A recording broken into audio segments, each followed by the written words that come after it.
मानो होनना बुङोब्ला इलेक्शननि रिजाल्टआनो फोरमान खालायो थांनाय 2020 जिथु बिटिसि इलेक्शन जानानै थांबाय बेहायबोथ' जों बिपिएफआ जेनाखै जों गासै 17था मोनदों थांनाय बारनि जिथु एमपि इलेक्शननि जिथु रिजाल्ट बिटिसि समष्टि हिसाबै जुदि जों नायनो थाङोब्ला मथा-मथि बिपिएफआ सरकार दानो हानाय पजिशनाव दाबो दङ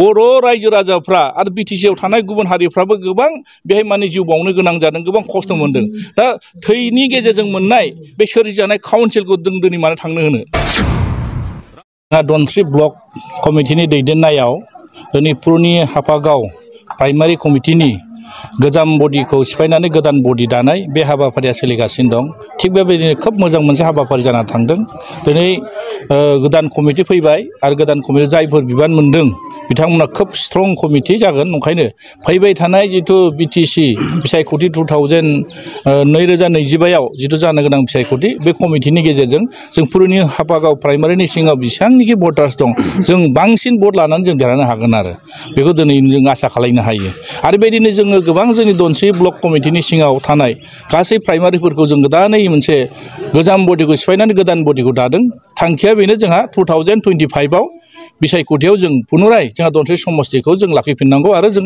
फैबाय थानाय दिनाव गभर्नमेन्ट दानांगौ आसा खालामदों 2025 आव मानगोनां जोंहा हाग्रामा महिलारि दांब्रियानो बा हाग्रामा महिलारि सारानो जोंहा फिन बिटिसिनि चिफ जागोन आरो बेखौ रोखा आंबो ससियेल मिडियायाव नुदों जे इउपिपिएल आरो बिपिएफ बे मोननै राजनीति हान्जानि गेजेराव मोनसे एलायन्स जागोन होननानै जों खोनानो मोनदों बेखौ जोंनि गोजौ थाखोनि जायफोर दैदेनगिरि बिथांमोनासो स्पष्ट बुंनो हागोन जों आसा खालामदों पजिटिभ लाइन बा नेगेटिभ लाइन बे मोननैयाव थायो आं बेहाय बारा बुंनो थाङाखै मानोना जोङो जाय जि हाबाफारियाव लानानै जि दायथ' मोनदों बेखौ मावगोन हयथ' जोंनि सेन्ट्रेल कमिटिनि दैदेनगिरिफ्रा स्पष्ट मोनथिगोन बिथांमोना जेब्ला खामानिया मावफुंजायो बा रायलाय बिथांमोना जोंनो स्पष्ट बुंब्लासो जों मिथिगोन ओंखायनो आं बिनि सायाव बारा नोजोर बोआखै जोंहा 2025 आव जोंहा बिटिसिआव बिपिएफआ हारसिंनो सोरखार दानांगौ जों बे नोजोरजोंसो खामानि मावबाय थादों ओंखायनो दिनै माखासे ससियेल मिडियानि गेजेरजों बुंदों जे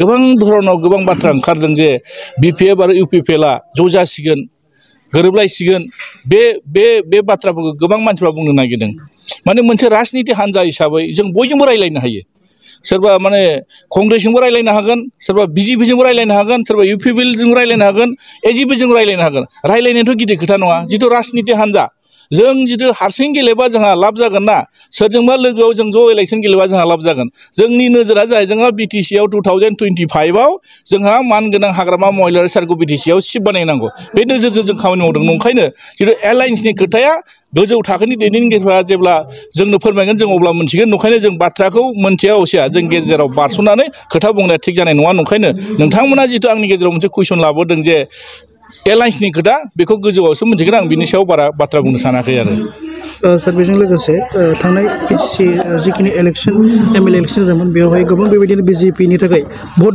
राजनीति मोनसे हान्जाया गावबा गाव माने हान्जानि माने थांखि बिथांमोना जुदि सिंगल गेलेयो ना सोरखौबा लाना गेलेयो बिथांमोननि खोथा मानोना जोंबो मोनसे बिपिएफ राजनीति हान्जा हिसाबै जोङो मालाय मोनसे राजनीति हान्जानि सायाव जों बारा बाथ्रा बुंनाया जोंहा थिग जानाय नङा ओंखायनो जोंहा नोजोरा मोनसे सोर हारसिङै गेलेयोना लोगो जानानै गेलेयो जोंहा बेहाय बुंनांगौ दरखार गैया जोंहा बिपिएफआ बे जे सिंगल हारसिङै जोङो बेसेबां माने नाम्बार्स नांगौ बेसेबां संख्या नांगौ जों बिसोर जोंनि नोजोर सोरबा बिजेपिआ हारसिं गेलेयो सोरबा इउपिपिएलआ हारसिं गेलेयो आरो सोरबा कंग्रेसआ हारसिं गेलेयो जोंहा बेहाय बुंनांगौ दरखार गैया ओंखायनो दिनै बिटिसिनि रायजो राजाफ्रा मा लुगैदों बिटिसिनि रायजो राजाफ्रा मा बुंदों जोंहा बेहायसो नोजोर ओंखायनो दिनै आसा खालामदों जे बिटिसिनि रायजो राजाफ्रा दा बर्थमान जिथु बाथ्राफ्रा खुगाजों खुगा बेरखांलायबाय थादों आरो नुदों जे बिपिएफखौ दाबो रायजो राजाफ्रा गाराखै मानो होनना बुङोब्ला इलेक्शननि रिजाल्टआनो फोरमान खालायो थांनाय 2020 आव जिथु बिटिसि इलेक्शन जानानै थांबाय बेहायबोथ' जों बिपिएफआ जेनाखै जों गासै 17था मोनदों रायजो राजाफ्रा जोंनो बांसिन सापर्ट होदों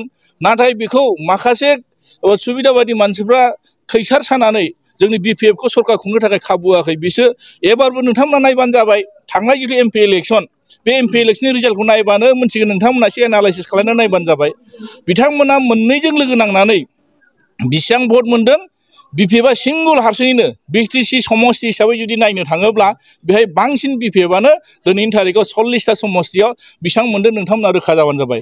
थांनाय बारनि जिथु MP इलेक्सननि जिथु रिजाल्ट BTC समष्टि हिसाबै जुदि जों नायनो थाङोब्ला मथा मथि BPF-आ सरकार दानो हानाय पजिसनाव दाबो दङ। बेखौ जों रोखा बुंनो हायो आरो। नङा बेथ' दिनैनि थारिखआव जों रायजो राजाफ्रा साफ्रोमबो सांग्रां जानाया मोजां। मानोना BTC-नि रायजो राजाफ्रा सांग्रां जानायानो मोजां।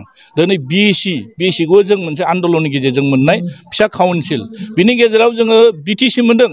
BTC-आ जादों इन्डियानि कनस्टिटिउसननि सिङाव 6 सिडिउलनि प्रभिजनजों दाजाना होनानै मोनसे पलिटिकेल एरेन्जमेन्ट। बेखौबो नोजोर होनाया मोजां। दिनै आरो BTR नोजोर होनानै अबे मोनथाम एकर्ड जानानै थांबाय। दा मोनथाम एकर्डआवबो बर' रायजो राजाफ्रा आरो BTC-आव थानाय गुबुन हारिफ्राबो गोबां बेहाय माने जिउ बावनो गोनां जादों, गोबां खस्थ' मोनदों। दा थैनि गेजेरजों मोननाय बे सोरजिजानाय काउन्सिलखौ जों दिनै मानो थांनो होनो। ओंखायनो रायजो राजाफ्रा बिसार खालामबानो जाबाय। दिनै जि मोनसे ससियेल मिडियाआव नुनो मोनदों जे BTC-नि माखासे खेमथाफोरा दिनै गावनि आखाइनिफ्राय गलांदों। नंगौ बे सैथो बाथ्रा। जों बेखौ रावबो डिनाय खालामनो हाया। मानोना दिनै प्रमद बर' बिथाङा जिबायदि खेमथा लानानै दिनै BTC-खौ सालायनांगौमोन बेयो बिथाङा सालायनो हायाखै। गावनो मोनखानाय जिथु डिपार्टमेन्टफोर, गावनो होखानाय खेमथा, बे खेमथाखौ सोरनिबा थ्रुयै दिनै BTC-खौ सालायनायखौ जों नुनो मोनदों। ओंखायनो दिनै रायजो राजाफ्रा सांग्रां, रायजो राजाफ्रा बिनि सायाव बिसार खालामनांगोन। दिनै हाग्रामा महिलारि दाङ'रिया बा हाग्रामा महिलारि बिथाङा दिनै जों नुनो मोनदों मानगोनां हाग्रामा महिलारिनि दैदेननायाव 17 बोसोर जिबायदि धरनाव BTC-खौ रोमै गोमै दिनै BTC-खौ सालायनानै BTC-आव थानाय गासै हारि माहारि, गासै राव हारिफोरखौ लानानै जिबायदि मोनसे डेभेलपनि लाइनजों लांदों, गोबां धरननि खामानि मावनो हादों। सोलोंथायावनो बुं, माने साइस्थ'नि बिथिङावनो बुं, माने दिनै गोबां धरनाव उन्नति जानो मोनो। बेखौ रायजो राजाफ्रा बावाखै नङा। नंखायनो दिनै नुदों हाजारखि बिथांमोना मोजां बाथ्रा बुङाथों मानो, गोदै बाथ्रा बुङाथों मानो, दिनै BTC-नि रायजो राजाफ्रा रावबो बुजियै गैला, बुजिजोबखाबाय। नंखायनो फैबाय थानाय समाव सोरखौ सरकाराव लाबोनांगौ, सोरबो BTC-नि रायजो राजाफ्रा आरो बांसिन जोंहा बर' मानसिफ्रा दायित्व दङ। नंखायनो दिनै जाय मानसिफ्रा दिनै मोजां खोथा बुंनानै BTR-नि सुक्तिनि नामाव गोबां सिमां नुहोनानै दिनै बर' लाइमोनफोरखौ दिनै जिबायदि मोनसे हाखराव खोलैबाय, जिबायदि आन्दलननि प्रलोभन होनानै जायफोर जेलाव दं, जायफोर दिनै माने केस दङ, जायफोर दिनै मुंख्लं जाबाय, बिथांमोननो जिबायदि माने बिथांमोननि सेक्रिफाइसनि जिथु बेसेन होनांगौमोन दानि सरकारा होनो हादोंना, बेखौथ' जों मोनथियो। रावबो होनो हायाखै। थाखाया जोंहा बेसेबां फैनांगोन BTC गभर्नमेन्ट सालायनायाव, बेबोथ' सम बायदि बिथांमोना फैसाखौ खरसा खालामनो हायाखै। देग्लाय जों नुनो मोनदों जे बिथांमोना मोजां सरकार सालायदोंना गाज्रि सरकार सालायदों, बेखौ जों साफ्रोमबो रोखा। मानोना थांनाय जिथु 24 आरो 2023 आरो 2024-आव जिथु मोनसे बाजेट, बे बाजेटआ दिनै 800 कौटिमोन। 800 कौटिनि गेजेराव बिथांमोना बोसोरसेयावनो 800 कौटि थाखाखौ खरसा खालामनो हायाखै, बेथ' रोखा। नंखायनो दिनै 2024 आरो 2025 मायथाइयाव दिनै बाजेटआव थाइसेबो थाखा बारायाखै, बेथ' फोरमानना। दा बिथांमोना दिनै मोजां खामानि मावनो हायाखै। साख्रि दिनै मोजां रोखोमै बिथांमोना साख्रिखौ जिबायदि एग्जाम खालायनानै 3rd ग्रेड 4th ग्रेडनि दिनै एपइन्टमेन्ट होनांगौ, बिथांमोना होनो हायाखै। हा हुनि बेलायाव नोंथांमोना नायबानो जाबाय। आं बारा गोजाननि खोथाखौ बुंला। अदालगुरि सार्कोलनि सिङाव मण्डलानो बुं, सोरबा माने सार्कोल अफिसारानो बुं, माबायदि बेफार सोलिगासिनो दं बेहाय। सरकार दंना गैया, दैदेनगिरिफोर दंना गैया, दिनै रायजो राजाखौ मानो हाराहास्ति खालायथारदों। सामायनो मोनसे लेन्ड हल्डिं नागिरनो थांबाबो फैसा होआब्लानो बे बिथांमोना खामानि मावा। दिनै सोरबा बिफानि सम्पतिखौ सोरबा फिसालानो जुदि नामजारि खालायनो थांब्लाबो बेहाय माने हाजार थाखानि मोनसे लेनदेन सोलियो। अब्ला बे सरकारा मोजां खालायदोंना? मा मावदों रायजो राजाफोरनि थाखाय? ओंखायनो जों नुदों बिथांमोना खुगायावल' खोब गोदै गोथाव बाथ्रा बुङो। दिनैसिमबो बिथांमोना BTC ओनसोलनि थाखाय मोजां खामानि मावनो हायाखै, बे रोखा जानानै दङ। बेसेबां मोनगोन बेसेबां मोना, बिथाङाथ' बाथ्राखौ बुंनो हायाना। थारमाने बिथांमोना होमबा मा भटखौ रेगिं खालायगोन नामा? बिसोर गिदिर कुइसन ना। रायजो राजाफ्रा सोरनो होगोन बिनि सायावसो जागोन। रायजोफ्रा माने बिसार खालायगोन। दिनै रेवरेवा नार्जारि बिथाङा बेबायदि बुंनाया बेसेबां जुक्ति दं आरो बेसेबां जुक्ति गैया, बेखौ रायजो राजाफ्रा बिसार खालायबानो जाबाय। दिनै बिथाङा बुंनो हागौ जि बाथ्राखौ दिनै रेवरेवा नार्जारि बिथाङा बुंदों, बे बुंनो समाया। जोङो दिनै एलायन्सआनो जायाखै। दिनै UPPL आरो BPF-आ दिनै एलायन्स जायाखै। बिथाङा दिनै मा फोरमान होनो नागिरदों? बिथाङा जानला मोनला बुंबाथ' जानाय नङाना।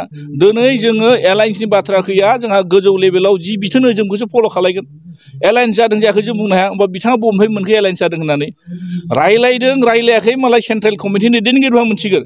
बिथांमोना गावसोर बिजेपिआ सरकार दागोन होननानै बिराद गिदिर गिदिर सिमां नुना दं नंखायनो दिनै बिटिसि रायजो राजाफ्रा सांग्रां जानाया मोजां सोरखौ नांगौ बिटिसिखौ खुंनाय बेबस्थाखौ जिरायनो थाखाय बिटिसिनि चिफ सोरखौ जाजानो लुगैदों दिनै माखासे सुबिदा बादि मानसिफ्रा दिनै रायजो राजाफ्रा बिसार खालायगोन मानोना रेव नार्जारिया बबेनिफ्राय देरहाना फैदों बेखौथ' रायजोफ्रा बिसार खालायगोन ना दिनै गावनो जुदि देरहाना फैनो हायाब्ला दिनै बिथाङा सोरखौ चिफ बानायगोन दा दिनै नंखायनो बिसार खालायगोन दिनै बे बिपिएफनि बेनाराव थानानै बिपिएफनि गेजेरजों देरहाना फैनानै दिनै बिपिएफखौ बियो दिनै फोजोबनो थांनायाथ' बिथांनि गोसो गोरबोआ बेसेबां गोथार बेखौ रायजो राजाफ्रा बिसार खालायगोन ना नंखायनो आंहा बिथांनि सायाव बुंनांगौ जेबो दरखार गैया बिथाङा गाव उरायलाबायनाय सासे बेक्ति गाव बबाव थानानै खामानि मावो बेखौनो मोनथिया गाबोन समफोर जायनो सरकार होयो बेजोंनो बिथाङा बास्लायना थांगोन आरो थेंक इउ